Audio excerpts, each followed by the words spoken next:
山里妹子跟哪个后生唱情歌是很正常的事儿。后生要是看上哪个年轻的妹子，也追着唱情歌，这唱到两情相悦时啊，自然就相爱了。不过最有意思的是，如果没感觉，他们连骂人啊都唱着骂。是啊，你说的这些我也有所见闻。这大山里民风通脱，反倒比我们这些山外人开化了许多。那人家玉环姑娘跟你唱情歌，你干嘛大惊小怪的？秦玉环是被少武逼着退出了二少奶奶这场闹剧。照理说，她应该回花溪寨去了，怎么又会把心思用到了我身上？莫非一见钟情？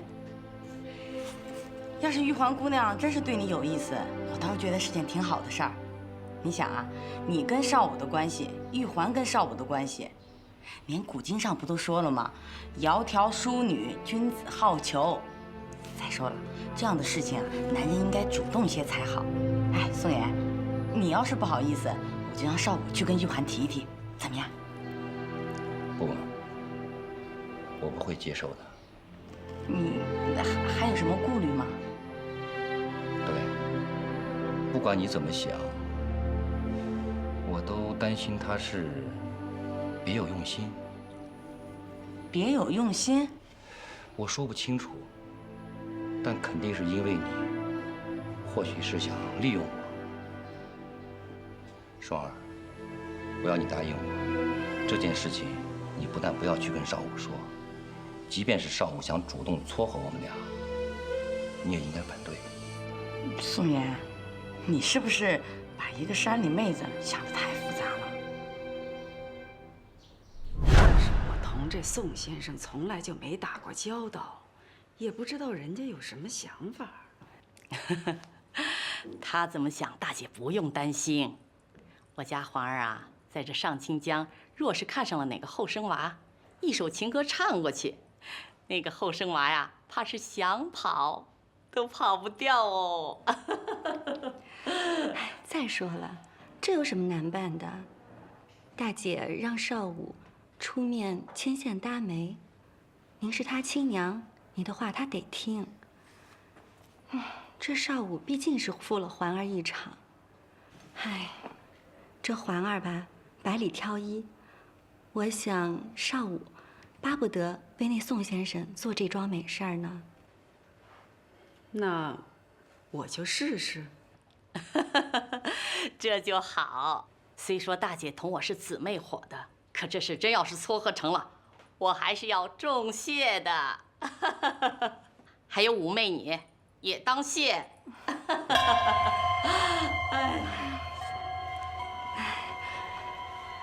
你们姐妹先聊，我回去一会儿。来，大姐，怕是又犯瘾了吧？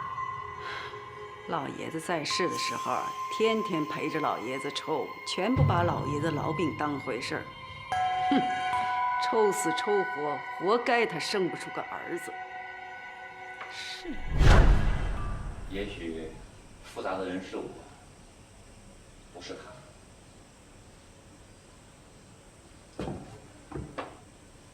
双儿，因为你，我不会再接受其他人。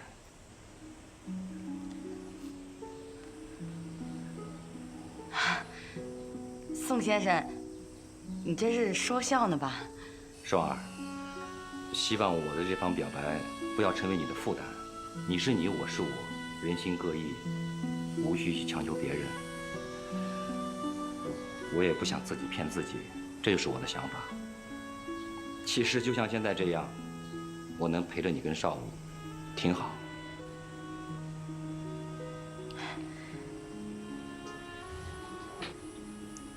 啊，宋先生，你不想再回武汉继续完成学业了吗？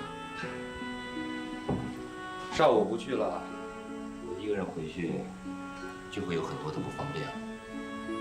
为什么？不怕你见笑，我家境贫寒，根本读不起国立武汉大学这样的高等学府。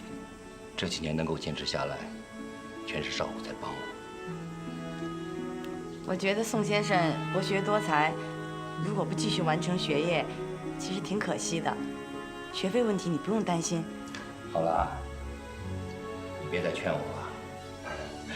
再说了，我跟少武是盟过誓的，今生不分开，一生共舞。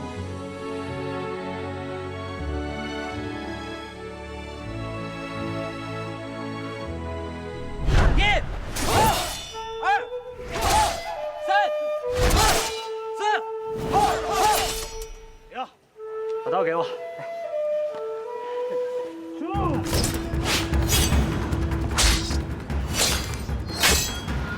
大川，你不是号称磐石堡第一刀手吗？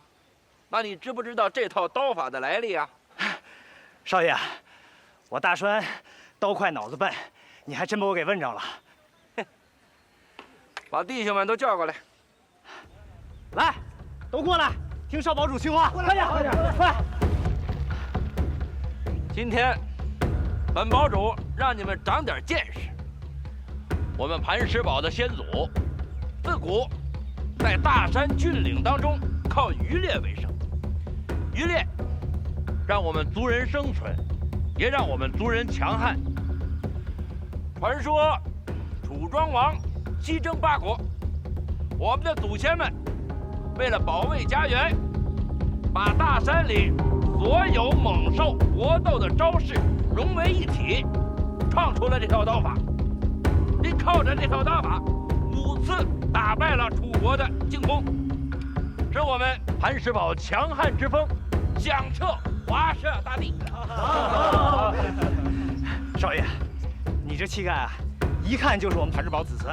嘿嘿，都是你们都是，我们都是。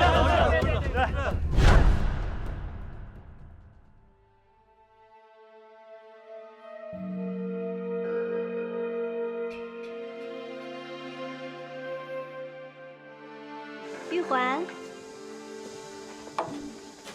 哦，五姨娘，我一大早就看你上后山去了，是去堵宋妍吧？他对我们玉环姑娘是什么反应？她躲躲闪闪的，连手都不敢碰一下，跟块木头似的。我不信，一个从大城市来的青年学生如此不开窍。这风月场上的事儿，瞒不过老娘的眼睛，除非他真的对别人有了意思。那她也不会对我说。别急，我有办法试探一试。你大姨已经同意让秦少武为你向宋妍提亲，你想想看，你表哥为宋妍提亲，柳双儿会不知道？她当然应该知道呀。俗话说，宁拆10座庙，不拆一桩婚。照理说，他应该赞同。那如果柳双儿反对，就说明他舍不得宋妍，试出了他们真的不干净。五姨娘还真不愧是风月场上出来的人。那我倒要问问五姨娘，如果不像你想的那样，宋妍答应了表哥的提亲呢？那就全看玉环姑娘了，要么同宋妍喜结良缘，恩恩爱爱，和柳双儿和和睦睦；要么利用宋妍报复柳双儿，全凭姑娘。可是姨娘我却没忘记，玉环姑娘心里只有秦少武，但她现在却躺在别人的身边。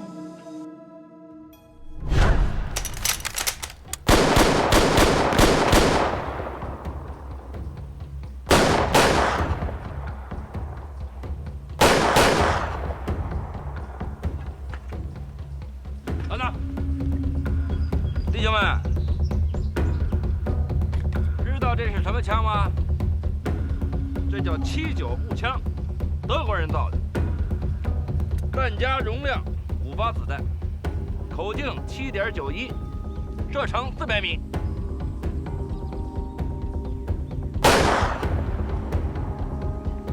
没想到我们磐石堡也使上这么好的家伙了。继续。五儿啊，我都说了这么半天了，你倒是听进去没有啊？您老人家的话还是岂敢不听啊？娘，这个主意是您出的，还是三姨娘出的？嗨，都不是，是你玉环妹子对那宋先生有了意思，我们都蒙在鼓里呢。五儿啊，你快拿拿主意吧。人之常情，是件好事。这就对了，你想想看啊，你媳妇双儿是个精明的人，这玉环也不比她差哪儿去。你跟这宋先生又情同手足，再用个玉环把他拴在咱磐石堡，你们4个年轻人人人气旺，抱成一团，娘我也只当我堡主大宅，儿女成群了。娘，您不再为您儿子找了个媳妇儿着急上火了？休要再提你跟双儿干的那些个荒唐事啊，让娘丢人现眼。好，您放心吧，宋妍和玉环的事儿包顺畅。我去找他。那我这就给你姨娘回话了。好。宋妍，书呆子，给我出来！宋妍。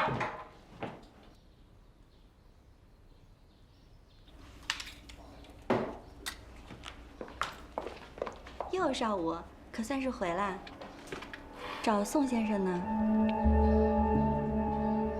关你什么事儿啊？跟我是没关系，但是跟你有关系。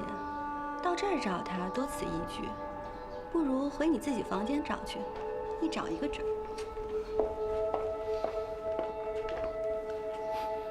阴阳怪气儿。少武回来了。少武回来了。嘿，你个书呆子，还真在我房间里啊！今天自卫队都训练的是什么科目啊？刀术、射击、步兵操点，还是你充当教师爷吧？一半一半。刀术远远是我发挥的，步兵操点是双儿教给我的，我是现学现卖。哎，该不会是昨天晚上现教的吧？嗨，你个书呆子，口无遮拦，啥时候变得如此放肆？现在说说你的事儿。我能有什么事让你好说的？我表妹玉环看上你了，让我娘来提亲，就等你一句话了。我替你做主了啊，把后宅那间我去武汉上学前住过的上房，给你当洞房，离我们俩也不远，怎么样？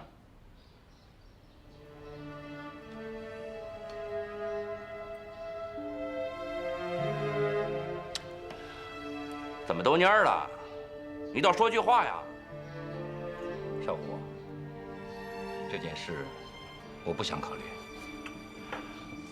为什么不考虑？啊？嫌玉环配不上你？宋妍，当年我们发过誓，10年寒窗之后是一生的共荣共辱。现在倒好，我秦少武啊，美女良宵，你是孤灯寡影，啊？这不是骂我秦少武轻慢朋友吗？少武，你冷静一些，宋爷说的是认真的，这可不是戏言。你想想，你刚刚摆脱了秦玉环，他对宋妍就有了这份心思，是不是突然了一些啊？哎，秦家人就这个个性，敢爱敢恨。玉环，我了解她，那可是一个看准了一定把事儿办成的姑娘。哎，双儿，你不会也认为他们两个不合适吧？既然你问我，那我就告诉你，不合适。怎么不合适？玉环性情刚烈，宋妍稳重智慧，他们两个在一起多合适啊！再说了，你不认为这是一个消除玉环对你误会的机会吗？消除怨恨，我倒真希望他能做到。双儿，我曾经说过我喜欢你的率直，可有的时候过于武断霸道。来，你就不能拿出磐石堡女主人的姿态来，对上上下下，包括玉环，宽容点，大度些。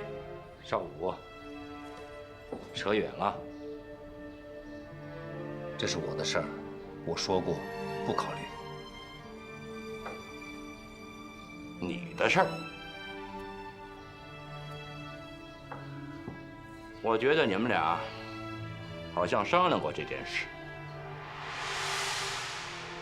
不接受玉环。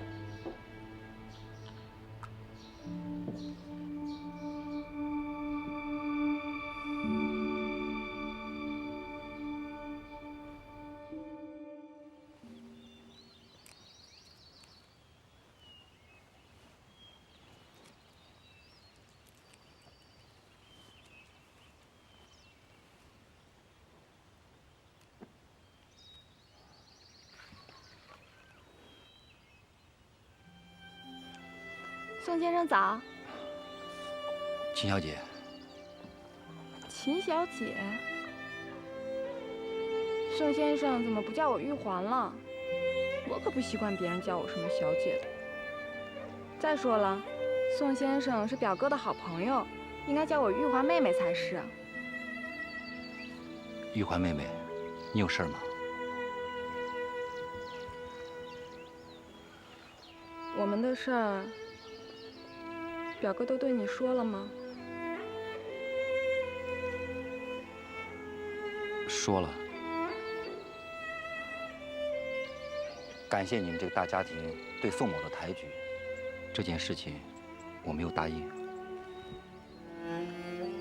宋先生一定是嫌弃我是山里的野丫头，高攀不上你了。玉环妹妹，你何苦要这么说自己呢？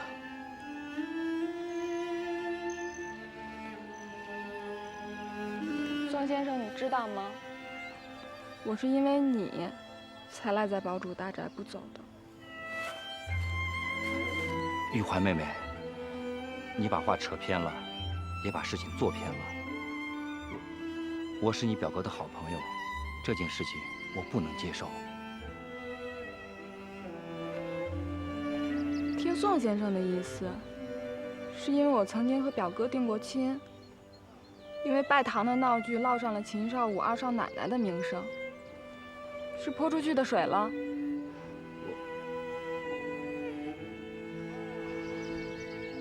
秦少武，他毁了我。玉环妹妹，你千万别这样，你误会我的意思了。是我不合适你。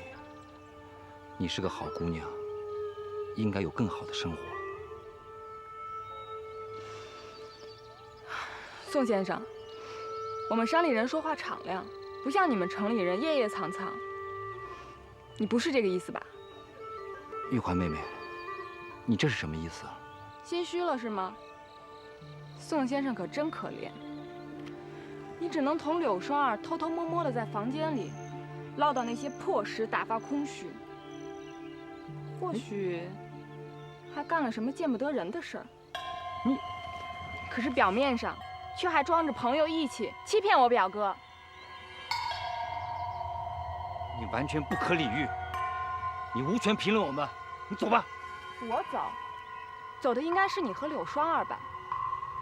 你别忘了，磐石堡是秦家的天地，我表哥从来就是个不会吃亏的人。他要是知道你和柳双儿干了什么不干净的事儿，你觉得你们还有的活吗？你自己走着瞧吧。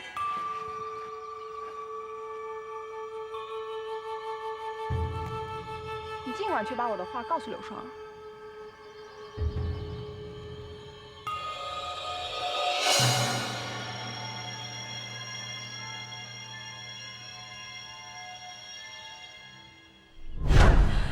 要说你们家少武在皇儿身上干的那些荒唐事儿也就罢了，亲不亲一家人，家丑不可外扬。可现在倒好，连个外乡的穷秀才都拿皇儿受的屈辱搪塞他，你还让我们家皇儿可怎么活？宋妍的搪塞，只怕是个幌子吧？玉环不是说得很清楚了吗？那小子心里只装着柳双儿。老姐姐，这大宅上下无人不知，只要少武一不在，宋妍便往房里钻。哼，这表面上嘛是写写画画，唱个曲儿，可背地底下谁知道还干了什么事儿？老五，你这张嘴给我休得胡说！大姐，无风不起浪，有些事儿不是你想堵就堵得住的。你天天坐在大堂里摆着威风，后宅到底发生了什么事儿，你是根本就不知道啊！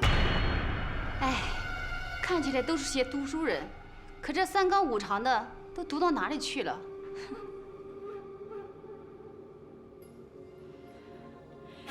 杜鹃，去，到后宅去把那2个孽障给我传来。啊，是。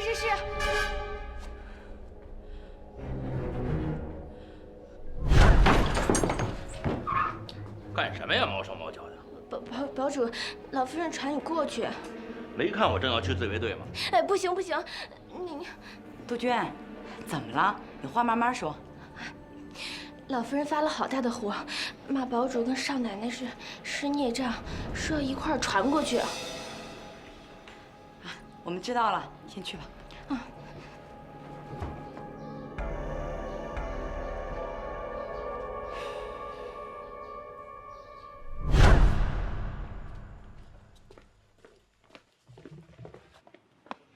少武，哎，宋爷，我娘也不知道怎么了，大发雷霆，我们去看看。少武，我想是因为我同你表妹玉环的事儿。那有什么可火的？也不能捆绑成夫妻啊。怕是不会那么简单。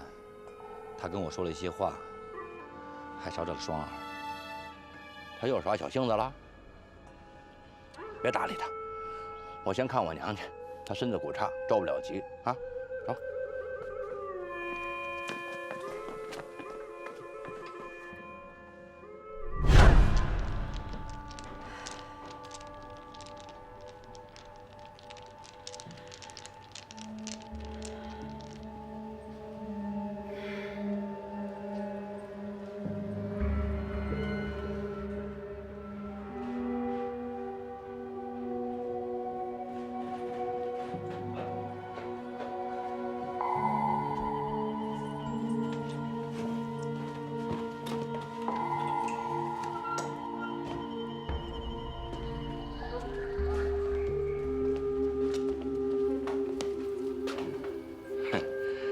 娘，有什么事儿啊？少武啊，虽说你已经是堡主，但还是娘的儿。你三姨和这几位姨娘也都不是外人。看您说的，我什么时候把几位长辈当外人了？有什么事儿您说吧。那就好。双儿，我这个做婆婆的，今天要当着儿子的面数落数落你这个当媳妇的。是，娘，您说，双儿听着。不要以为你协助少武守住了山寨，整顿了磐石堡，就可以不把大宅的规矩放在眼里。娘，您扯哪儿去了？宋妍和玉环的事儿，跟双儿没有关系。不要插嘴，我在同你媳妇儿说话。少武，可宋妍同你媳妇儿有关系。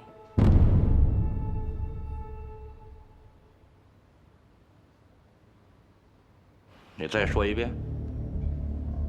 少武，让他们说。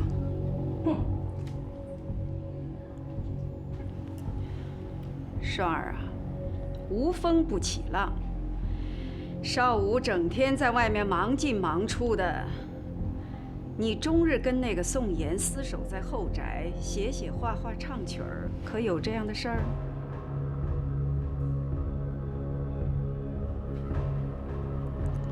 有。你承认的倒是痛快。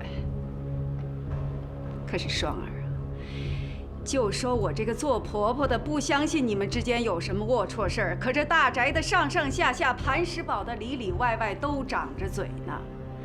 男女授受不亲，这男女之间的这些妇道人家应该守的规矩还是要守的吧？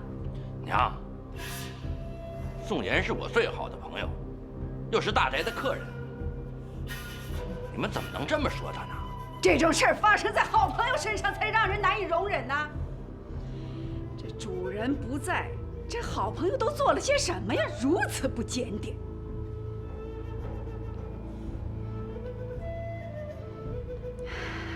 你不用再逼我，他们之间到底发生了什么事儿？回头问你媳妇儿。少母，你冷静些，这事儿是冲着我来的，让他们把话说完。柳双儿，我不管你是什么来路，仗着我们在座的都是你的长辈，该说的话还是要说的。你可别忘了，这是个家法森严的大户人家。各位长辈想说的话，都已经说完了吧？大家正等着我解释呢。娘，您在这儿着急生气，责骂儿子儿媳，这是在打自己的脸，让别人看笑话。如果您真的觉得我给少武和大宅丢了脸，您可以把我赶出去。但是我相信，在这件事情上，少武他会有自己的判断。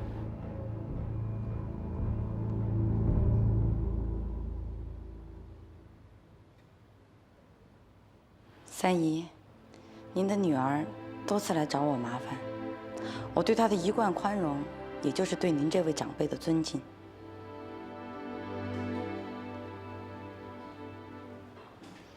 至于武姨娘嘛，请问武姨娘这件事情，您看到了什么？如果你什么都没有看到，这种事情不可以乱说。请你以后不要再胡说八道。各位长辈，我该说的都说完了，应该没有漏掉什么。那双儿先退下。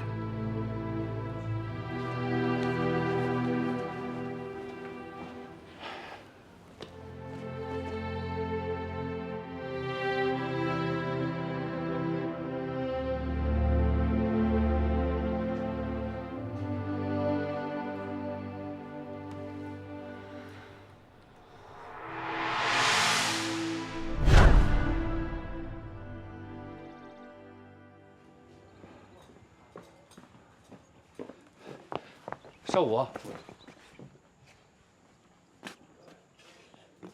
你怎么在这儿？少武，刚才你们在里面的谈话，我都听见了。昨天你和双儿异口同声地诋毁玉环，我没往别的地方想，可今天这种乱七八糟的事怎么就扯到你们身上了？巧合吗？这是蓄谋。蓄谋也得有个借口吧，无风不起浪啊！少武，我宋妍是最了解你的人，你为人仗义，古道狭长，可你同时也是心胸偏狭，经不起别人挑拨的人。你糊涂啊，少武！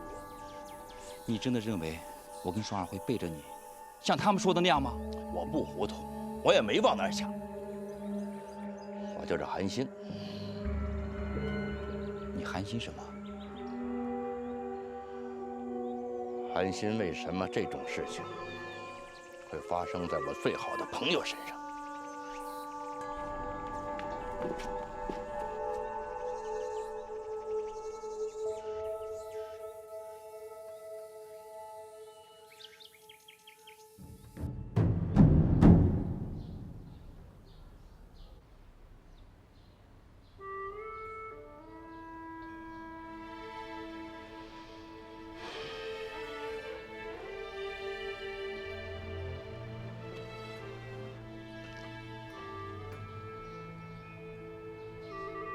吃饭。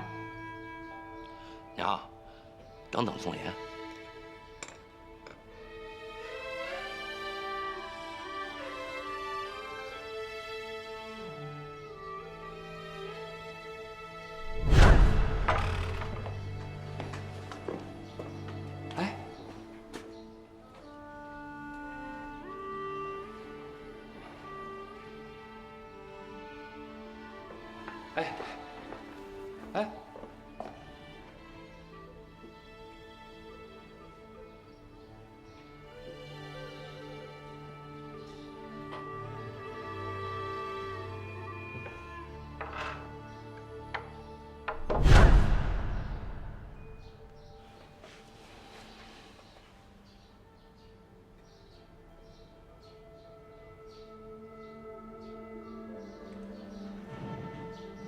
杜鹃，每天不都是你请宋先生吗？啊，怎么今天不请啊？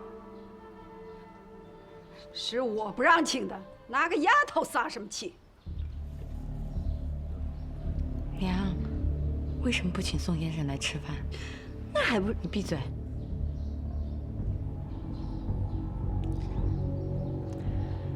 好啊，那我就回答你这个少奶奶。养只狗，养只鹅，来了个贼还会叫几声。家里养着这么个人，比招来个贼还让人担心。这饭还能供吗？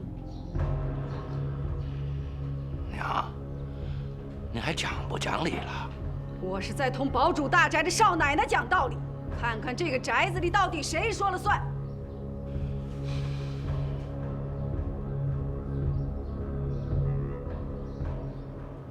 哎，吃饭吃饭，我可是饿坏了。少武，不要跟娘为难了。既然大家都想看我跟宋妍的笑话，好啊，那就让他们看到底。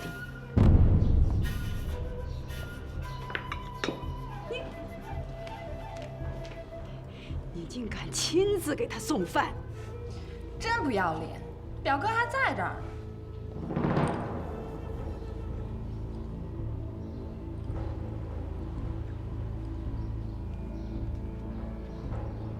你说什么？说你不要脸。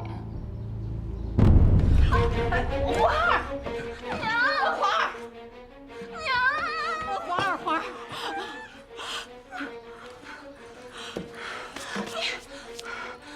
柳双儿，你欺人太甚！大姐，你看看他这双手，这哪像是捧书本的手啊，都像是杀人的手！你想杀了我女儿啊？三姨娘，您不用生那么大的气。到底是谁欺人太甚？大家心里有数，别太过分了。兔子急了还咬人吗？玉环表妹，这张嘴是用来吃饭的。你要是不想好好吃饭，就闭上这张嘴。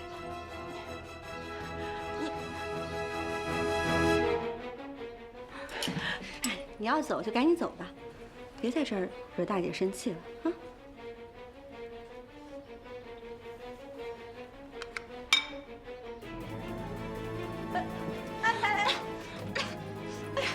大姐，少武啊，你这个不孝的东西，为个媳妇儿气死了你爹！你要是再治不住他，你就别再要你苦命的娘了！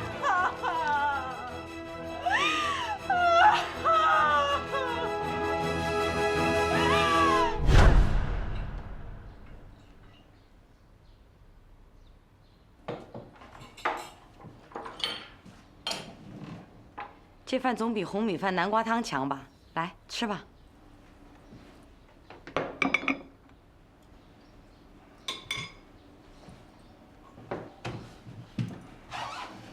双儿，你这不是授人以柄吗？别人倒是巴不得咱们俩躲躲闪闪，正好大做文章，无中生有。真没想到我拒绝了秦玉环，但连累了你。这个跟你没关系。双儿，在堡主大宅，在少武面前，他们唯一能整倒你的，就是在我们的关系上做文章。少武心里有数，我相信他能辨出是非。众口铄金，谎言三遍，也能说成真理。更何况你现在直接同婆婆发生冲突，少武该护着谁？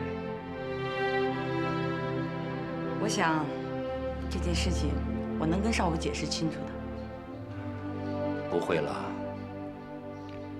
如果没有人捣鬼，少武很重义气，他会很看重我们3个人之间的友情，不会介意。但现在的问题是，有人捣鬼，老夫人也相信了。少武便会乱了方寸，难以决断。双儿，对少武我比你更了解，这时候你越解释越黑。白的就是白的，白的黑不了。我们俩光明磊落，反正我人正不怕影子斜，别人愿意怎么认为，我都无所谓。你的好意我心领了，但我求你别再管我了。我这么说不光是为了你，也是为了少武。这件事情我必须管，因为你救过我，我就不能看着他们这么冤枉你。在这件事情上，我绝不会屈服，无论跟谁都不会。双儿，在秦玉环想成为少武二房的事情上，你为了顾及老夫人，已经很受委屈了。但现在的问题是，无论你承受多大的委屈，你都很难有退路。双儿，你就听我一回，让我来平息这件事。你？对，也只有我才能平息这件事。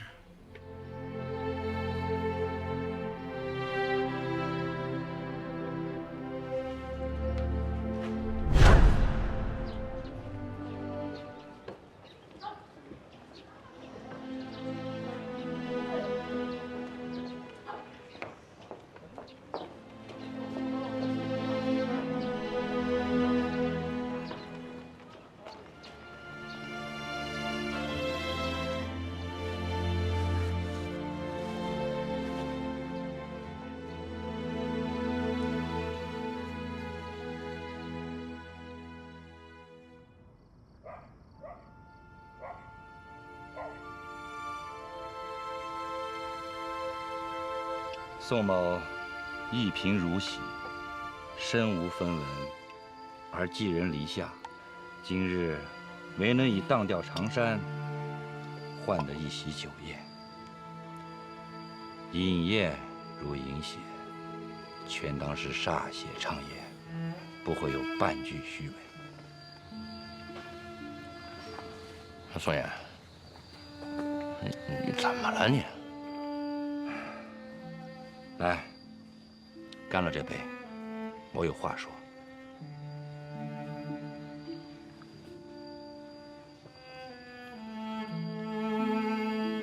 怎么，不给情面？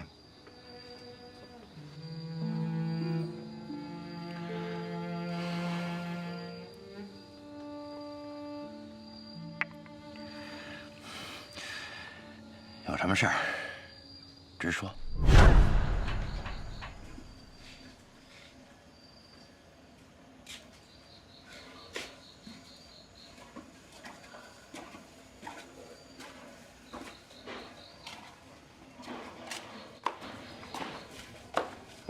玉环，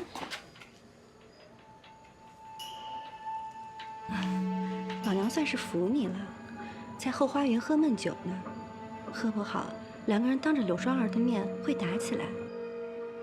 他们两个为他打起来，关我屁事儿。哼，清高个屁，蛇蝎心肠，以为自己是谁呀？一幕人间活剧啊，演的是人心惶惶，亲人挚友各怀心事，难与呼应，耻于表白。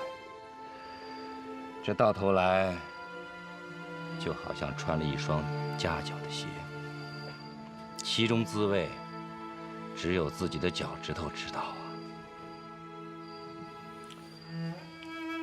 我听出来了，你的脚趾头嫌鞋小了，对吧？很对。那就把鞋撑破了，挣不出来呀。宋先生的意思是，有人故意制造阴谋。哎，他们的阴谋归他们的阴谋。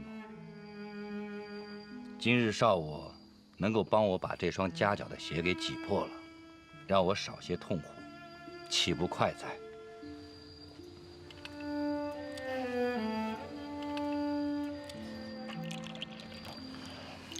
双儿，别在意，我们兄弟在一起喝酒啊，经常胡说八道，口无遮拦，惯了。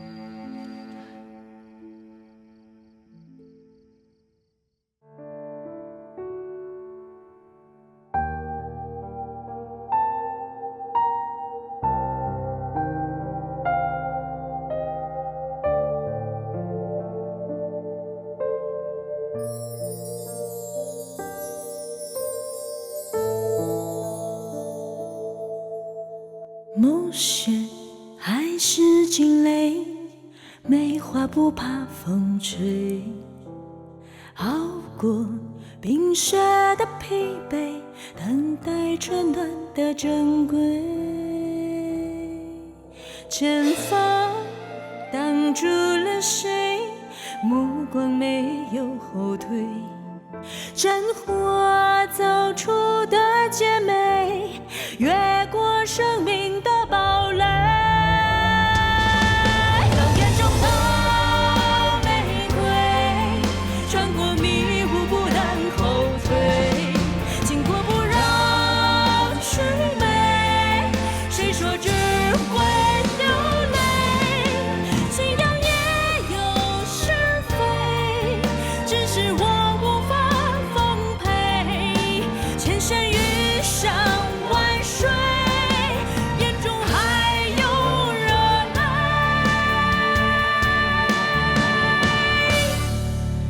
还有热爱。